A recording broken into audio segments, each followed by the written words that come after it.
అందరికీ నమస్కారం. ఎంటర్‌టైన్‌మెంట్ కోరుకునే వాళ్ళకి, అలాగే అవేర్‌నెస్ కోరుకునే వాళ్ళకి ఈ వీడియో ఆద్యంతం ఆసక్తికరంగా ఉంటుంది. నాది గ్యారంటీ. చివరిదాకా చూడండి మస్తుంటది. జాంబీస్ విత్ సైతాన్స్ చేస్తున్నటువంటి అబద్ధపు ప్రచారాలకి విరుగుడు మందేద్దాం రండి. ఇదే ఈ వీడియో శీర్షిక. తొలుత శైవ వైష్ణవ అనే వివాదం కొనసాగింది కదా, ఆ టైంలోనే ఈ జాంబీలు అనేవారు తేలారు. వీళ్ళ సంఖ్య నాకు తెలిసి ఓ 10 దాకా ఉంటుంది. కొన్ని పిచ్చి సునకాలు, పిల్ల కాలువలతో పాటుగా పైశాచిక శాకిని గులివింద చావ అనే మరొకరితో ఉంది. పరమాత్మ, భగవంతుడు, పరమేశ్వరుడు లేదా ఈశ్వరుడు, శివుడు, దుర్గా, గణేశుడు, విష్ణువు, సూర్యుడు లేదా ఏ ఇతర నామరూపాది దేవతలైనా అంతా ఒక్కడే ఇన్నింట మనకు అనుగ్రహిస్తూ ఉన్నాడు. ఆ ఏకాత్మ భావన చాలా ముఖ్యం మనిషికి మనశ్శాంతి పరంగా, సంఘానికి ఐక్యత పరంగా అని ఏవో నాకు తెలిసిన 4 మంచి మాటలను మన పెద్దల అనుగ్రహంతో చెబితే వెంటనే ఈ కలుపు మొక్కలు నా మీద తగలబడడం మొదలుపెట్టాయి. నేనేమన్నా వేదబాహ్యమైన మాటలు అన్నానా? ఆ దైవం ఎవరు, అతడి గుణరూపాలేమిటి, అతడి కథాకమామిషు ఏమిటి అనే విషయం మీద ఎంతమంది ఋషులు ఎన్ని విధాలుగా వర్ణించారు. అవన్నీ కూడా చెబుతున్నది ఒక్కటే, అతడొక్కడే, అతడు అనేకంలో ఏకం, ఏకంలో అనేకం. ఇందులో ఏ సంప్రదాయానికైనా వ్యతిరేకమైనటువంటి పలుకులు ఉన్నాయా? కానీ మతి నిండా ద్వేషాన్ని లేదా ద్వేషపు మతాన్ని నింపుకున్నటువంటి మందబుద్ధులు వాళ్ళ ఎజెండాకి నేను అడ్డు వస్తున్నాను అనే కారణంతో నాటి నుండి నేటి వరకు చేయని దాడి లేదు, అనని మాట లేదు. ఆరంభంలో ఈ పిచికారీ బ్యాచ్కి తగు రీతిలో వడ్డన చేశాను.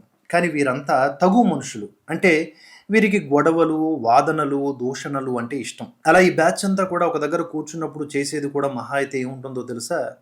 శివనింద, ప్రవచనకారుల నింద, స్మార్తుల నింద, లేదా స్మార్తుల పేరుతో బ్రాహ్మణుల నింద, లేదా ఇంకో కొన్ని కులాల మీద పడి ఏడవటం. దీంతో పాటుగా అదే సంప్రదాయంలో ఉన్నటువంటి, అంటే వాళ్ళ సంప్రదాయం అని చెప్పుకునేటటువంటి దాంట్లోనే ఉన్న ఇతర శాఖలపైన నింద. నిత్యము చేసేదేంటి? నిందనే. ఇక గోవింద ఎక్కడుంది? అందుకే ఈ అంతు చిక్కని వ్యాధిగ్రస్తులకి గడ్డి పెట్టి మందలించి 2 చెవులు మూసి వాయిస్తే వారి కాళ్ళు వీరి కాళ్ళు పట్టుకొని వీడియోలు ఆపించే ప్రయత్నం చేశారు.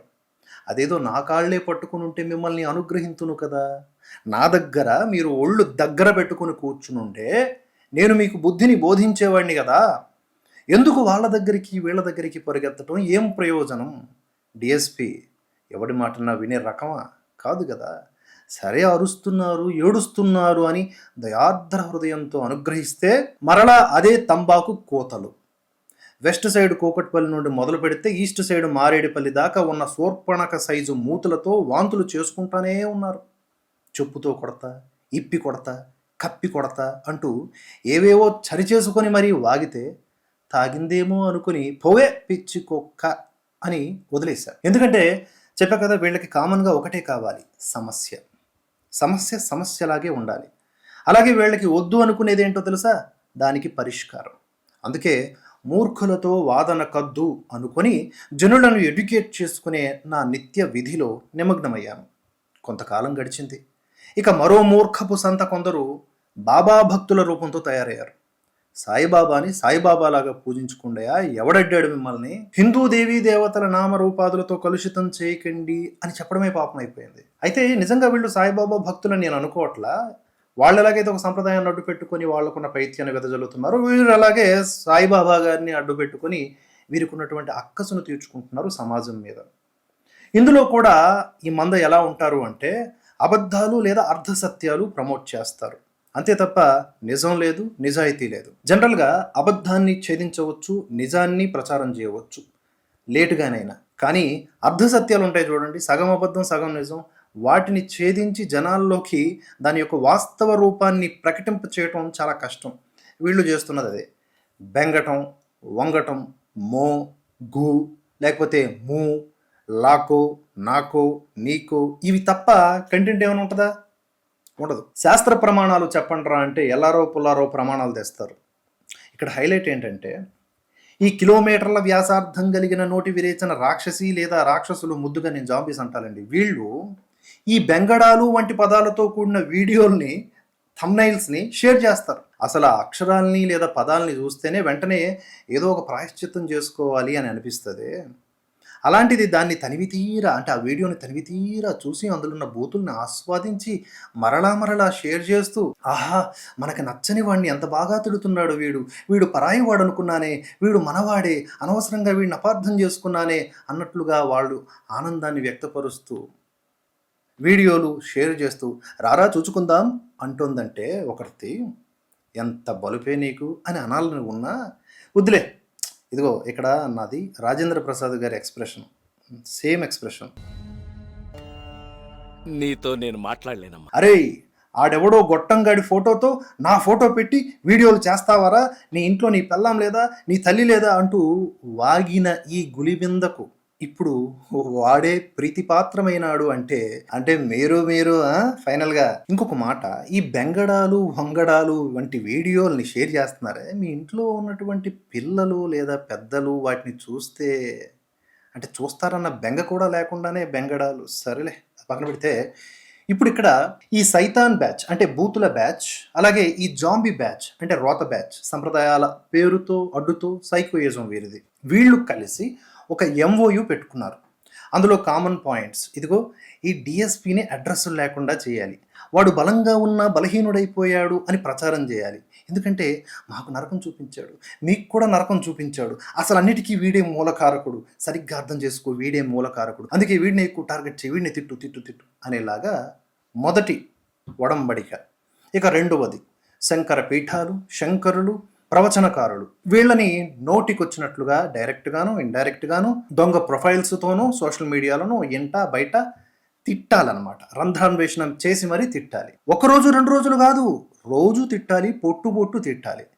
తరువాత నీకు నాకు కామన్గా అడ్డుగా ఉన్నటువంటి శివుడిని తీసి నువ్వు బాబాల్ని పెట్టేసుకోవాలి, ఏ బాబా అయినా కావచ్చు, బాబాల్ని పెట్టేసుకోవాలి, నేను విష్ణువుని పెట్టాలి. నిజానికి వీళ్ళకి విష్ణువు అనే ప్రేమ ఉండదు, వీళ్ళ అహమే అలా తయారు చేస్తోంది వీళ్ళని. ఎందుకంటే నిజమైన వైష్ణవం ఎప్పుడూ కూడా శివుడిని ద్వేషించదు. అలా ద్వేషించే వాళ్ళు సంప్రదాయాలను అడ్డు పెట్టుకుంటున్న వారు గనుక మరొకసారి చెబుతున్నా, నేను ఇక్కడ కొందరు వ్యక్తుల దుశ్చేష్టల గురించి మాట్లాడుతున్నా తప్ప ఏ సంప్రదాయ విశ్వాసాలకు వ్యతిరేకముగా కాదు. ఇదే నా మనవి. అర్థం చేసుకోకపోతే మీరే కోరి కోరి చేసుకుంటున్నారు మీ కోరివి. ఓవరాల్గా ఈ ఒడంబడికలో ఇప్పుడు సోషల్ మీడియాలో నన్ను దూషించటం వారి నిత్య కర్మలలో భాగం చేసుకుని నా అనుగ్రహానికి పాత్రులవుతున్నారు మంద విత్ గులిబింద. ఇక నేను ఫండ్ రైజ్ పెడితే అటాక్, వీడియోస్ చేస్తే రిపోర్ట్స్, వీటికి తోడుగా తాగి వీడియోలు చేస్తానని వాగింది అదే ఆ మంద. దాన్ని ఒకసారి ఇలా అడగనయ్యా అంటున్నారు మనోళ్ళు. ఏమేవ్ నువ్వు ఎప్పుడైనా కలిపావే, పోసావే, దగ్గర నుంచి చూసి చెబుతున్నట్టు మాట్లాడుతున్నావు అని అనమంటున్నారు, కానీ మనసు రావట్లేదు, నేను అనను. ఇక స్క్రిప్ట్ అంట నాకు ఎవరో రాసిస్తారంట. పక్కోడి పుస్తకాలు కాపీ కొట్టి స్కూల్స్ పెట్టేయాలని ఎగబాగుతుంది ఎవరే అని అడగాలని ఉన్నా సర్లే, అది కూడా నేను అడగను, ఎందుకులే.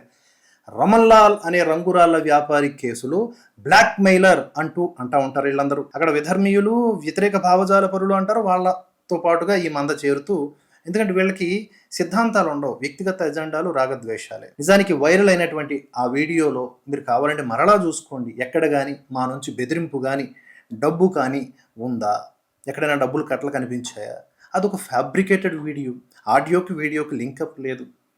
అలాగే అతడు ఎవడైతే ఉన్నాడో అతడి వలన జనాలు బాధపడితే వాళ్ళు నా దగ్గరికి వస్తే వారి గురించి నేను మాట్లాడితే అక్కడ అతగాడు మా ఆఫీసుకి వచ్చి ప్రాధేయపడుతున్నట్లుగానే ఉంది తప్ప తేడా మాలో ఉందా అటుందా? కోర్టులో కేసు నడుస్తుందిగా, మాది తప్పు అని ప్రూవ్ అయినా లేదా కేసు క్లోజ్ కాకపోయినా అప్పుడు నేనే చెబుతా మీకు మేము దోషులం అని నేనే అనౌన్స్ చేస్తా. అంతదాకా మీ వాగుడు వాగుడుగానే మిగులుతుంది తప్ప నా రోమములలో ఒక్కదానిని కూడా అదన్నమాట. ఎన్నో 100 సార్లు వివరణ ఇచ్చినా బురద చల్లుతున్నారు అంటే మీకు ఇంకేం చేత కాదని అర్థం చేసుకోవాలి. వ్యక్తిత్వం లేని వాళ్ళే వ్యక్తిత్వ హననాలకు పాల్పడతారు అని మరొకసారి తేటతెల్లమైంది. ఇక వీళ్ళ పిచికారి సిండికేట్ బ్యాచ్ నేను ఆఫీస్ ఎత్తేసా అని ప్రచారం చేస్తున్నారు. భలే ఉన్నారా, ఇంత కామెడీ రికార్డింగ్ డ్యాన్సుల మధ్యలో చేస్తే గనక 4 పైసలు వస్తాయి, అనవసరంగా వేస్ట్ చేసుకుంటున్నారు మీ టాలెంట్ని. ఇక్కడ ఎవడైతే లేదా ఎవరితైతే ఇలాంటి ప్రచారాలు చేయిస్తున్నారో మీకు దమ్ముంటే నాకు ఫోన్ చేయండి, లేదా వీళ్ళ మాటలు నిజం అనుకునే వాళ్ళు ఎవరైనా సరే నాకు ఫోన్ చేయవచ్చు. మీ అనుమాన నివృత్తికి ఇదే నా ఆహ్వానం. నేను తాజాగా ఏర్పాటు చేసుకున్న ఆఫీసులోనే నేను మిమ్మల్ని కలిసే ఏర్పాట్లు చేస్తాను. అలాగని మీరు కలిసి నా ఆఫీస్ మన ఆఫీస్ విషయంలో క్లారిటీ గనక మీకు వస్తే అప్పుడు మీరు నాకు 10 ఏళ్ల పాటు యాన్యువల్ ఫీజు చెల్లించాలి. ఇటీవలనే నెలవారీ ఫీజు సబ్స్క్రిప్షన్కి ₹110, సంవత్సరానికి సంబంధించిన సబ్స్క్రిప్షన్ ఫీజు ₹1100గా ఫిక్స్ చేశాం. అంటే మీరు ₹1100 ఇంటూ 10 సంవత్సరాలు పే చేయాలి. లేదు మీరు చెప్పింది నిజమని తేలితే నిజంగానే నేను ఆఫీసు లేకుండా ఎత్తేసానని అనుకుంటే అప్పుడు మీకు అదే మొత్తాన్ని నేను చెల్లిస్తాను. ఎలా ఉంది ఆఫర్? కమాన్ హరి అప్. ఇక నేను ఆఫీసు పునరుద్ధరణ అని చెప్పాను కదా, ఆ పనులు ఆల్మోస్ట్ అయిపోయాయి. ఒక పక్క ఆ పనులు జరుగుతున్నా మరో పక్క వీడియోస్ చేస్తూనే ఉన్నాను. కారణం వీక్షకులకు ఎంగేజ్మెంట్ కోసం. ఇక ఆఫీస్ పునరుద్ధరణ అంటే పాత స్థలంలోనే ఎందుకు చేసుకోవాలి? వేరే చోటుకు వెళ్ళుండొచ్చు కదా. ఆఫీస్ లేకుండా వీడియోలు ఎలా వస్తాయి? Basic common sense. సరే, మన ఆఫీసు మన ఇష్టం, మనం ఎక్కడైనా పెట్టుకుంటాం. ఈ సైకోలకి గూండాలకి మన ఆఫీస్తో ఏం పని? అంటే వీళ్ళు నాపై రెక్కి నిర్వహిస్తున్నారన్నమాట. నా అనే కాదు, మాకు సంబంధించిన వాళ్ళందరి ఆఫీసులు వీళ్ళకి తెలుసు కనుక అక్కడికి వీళ్ళు రెక్కీలు నిర్వహించడం అనేది స్టార్ట్ చేశారు అనేది తేటతెల్లమైంది. అంటే ప్రాణహాని కూడా ఉన్నట్లేగా వీళ్ళ నుంచి. ఈ గులిబిందకి ఆల్ ఆఫ్ సడన్గా ప్రీతిపాత్రుడైనటువంటి ఈ వ్యక్తుల్లో కొందరు ఎవరైతే ఉన్నారో సైతాన్ బ్యాచ్ నా ఆఫీసు పాత అడ్రస్కు వెళ్ళాడట. అక్కడ సెక్యూరిటీని అడిగాడట, సార్ ఖాళీ చేశారని చెప్పంగానే వెంటనే వీడియోస్ టెడడాం అని భరతవర్ష ఆఫీస్ని ఎత్తేసాడు, రోడ్డును పడిపోయాడు. ఏం గులిబింద, నేను రోడ్డున పడాలని అంత తీటగా కోరికగా ఉందా నీకు? నువ్వు ఆల్రెడీ అక్కడే ఉండి డిస్కో డ్యాన్సులు చేస్తున్నావని నన్ను కూడా అక్కడికి తోడు రమ్మంటున్నావు కదా చిలిపి. సినిమా ఇండస్ట్రీ వదిలి చాలా ఏళ్ళయింది, టచ్ పోయింది. నీ కళ నెరవేరదు గాక నెరవేరదు. నీది కపటత్వంతో కూడిన యుక్తి, నాది కృష్ణ భక్తి. నేను కొడితే దాని అర్థం దేవాది దేవుడు శ్రీకృష్ణుడు కొడుతున్నట్లే. ఇక నేను నా కుటుంబం సమిష్టిగా కొంత అప్పు చేసి చిన్న ఇల్లు కొనుక్కుంటే దానిపైన కూడా వీళ్ళ దాడి ఏడుపులు కొనసాగించారు. ఒకవైపు రోడ్డున పడ్డాను అని వీరే అంటారు, మరోపక్క ఇల్లు కొనుక్కున్నాను మీరిచ్చే డబ్బులతో అంటారు. ఎక్కడైనా సింక్ అవుతుందారా? ఈ పాయింట్ దగ్గర మీరు సరిగ్గా ప్లాన్ చేసుకోలేదా? ఎలా ఉండాలి ప్లానింగ్ అంటే? ఇక ఎంతటి దిగజారుడు బజారు బ్యాచ్ అంటే, నా పూర్తి పేరు దువ్వాడ శివప్రసాద్ చౌదరి. ఇది మా తల్లిదండ్రులు నాకు పెట్టిన పేరు. ఆ పేరు పట్ల నాకు గౌరవం ఉంటుంది. ఈ పేరులో కూడా రకరకాల బొక్కలు వెతికి క్రాస్ బ్రీడ్ అంటూ నా తల్లిని దూషిస్తున్నారు అంటే మీకు రిటర్న్ గిఫ్ట్ నా కన్నయ్య నుండి, నా కన్న తల్లి కన్నీటి నుండి ఎలా ఉంటుంది అంటే మీరు ఇమాజిన్ చేయలేరు. నేనేమనను గులిబిందా, అంతా నా కన్నయ్య చూసుకుంటాడు. నెత్తికెక్కిన కళ్ళ దాకా నామాలు పెట్టుకున్నంత మాత్రాన మీరు ఆ దేవాది దేవుడి కృపకు పాత్రులు కాలేరుగాక కాలేరు. సీటు కాదు కదా, అసెంబ్లీ గేటు కూడా తాకనివ్వను అన్నట్లుగా ఒక సినిమా డైలాగు. మీరు హేళన చేసే ఆ గణేశుడు, దుర్గమ్మ, శివుడు, నా కృష్ణుడి కాంపౌండ్ వాళ్ళు కూడా తాకనివ్వరు మిమ్మల్ని. మినిమం కోటి జన్మలు ఎత్తాలి. ఆ తర్వాత కూడా నా రికమెండేషన్ మీదనే మీ బతుకులు డిపెండ్ అయి ఉన్నాయి. అదే మీకు మోక్ష ప్రాప్తి వస్తుందా లేదనేది కూడా with my recommendation only. Duvvada Sivaprasad Chowdary ఒడిశాకి దగ్గరలో ఉన్నటువంటి ఊర్లు మావి. అక్కడ ఈ చౌదరి అనేది గౌరవార్థం జోడిస్తారు పేర్లలో. ఇది కులానికి సంబంధించింది కాదు. ఇక భారద్వాజ గోత్రం కేవలం బ్రాహ్మణులుగా ఉంటుందా అండి? కొన్ని గోత్రాలు ఎన్నో కులాల్లో కామన్గా ఉంటుంది. అలాగే మా కాళింగులకు కూడా ఉంటుంది. కాళింగ అనేది మా కులం పేరు. కానీ వీరికి అవి అనవసరం. అసలు కుల ప్రస్తావన తీసుకురావాల్సిన అగత్యం ఏముంది? కులాలకు అతీతంగా మనమంతా హిందువులం కదా, కానీ మాటలు అనాలి. దీనివల్ల కూడా నేను చెప్పేది ఏంటంటే, నా రోమములలో ఒక్కదానిని కూడా మీరు అదన్నమాట సంగతి. ఇలా ఈ జాంబీలు సైతాన్లు కలిసి నా పైన చేస్తున్న కుట్రలను నేను ఎప్పటికప్పుడు తునాతునకలు చేసిన మరలా అవే ప్రచారాలు చేయటం వెనుక వీరి ఉద్దేశ్యం గోబల్స్ ప్రచారం. అబద్ధాన్ని నిత్యం ప్రమోట్ చేస్తే అది ఏ రోజుకైనా నిజమని జనులు భ్రమిస్తారు అని వీరి నమ్మకం. కానీ సత్యమేవ జయతే అనే వేదవాక్కుని విస్మరిస్తున్నారు మంద. ఇంకా ఒకటా రెండా ఎన్నో అర్ధసత్యాలతో కూడుకున్న ఆరోపణలు చేస్తున్నారు. వీటి వలన మీకైనా నాకైనా ఏం ప్రయోజనం చెప్పండి? అందుకే వాదోపవాదనలు ఆపేసిన, కానీ మోక ఆగట్లేదుగా. ఇక డిఎస్పి రీస్టార్ట్ బటన్ నొక్కితే ఎట్లా ఉంటుందో చూస్తారుగా. మరో విషయం, ఈ బజారు మందలు చేసేటటువంటి ప్రతి ఎలిగేషన్కి నేను రెస్పాండ్ అవ్వను.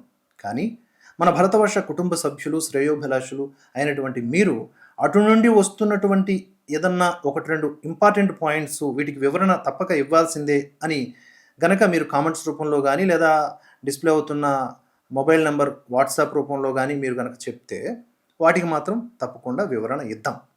కానీ ఇకపై మనం చేసేటటువంటి కౌంటర్ వీడియోలన్నీ కూడా సబ్జెక్ట్ పరంగానే ఉంటాయి. ఎవరైతే శివ విష్ణు రూపాలలో భేదాలను చూస్తారో అనేక నరకాలు అనుభవిస్తారు. వాళ్ళు ఎంత పెద్ద తోపులన్నా, ఎంత పెద్ద స్వాములన్నా, ఎలాంటి నార్మల్ పీపుల్ అయినా, ఎవరైనా కానివ్వండి, శివ విష్ణువులు అభేదం.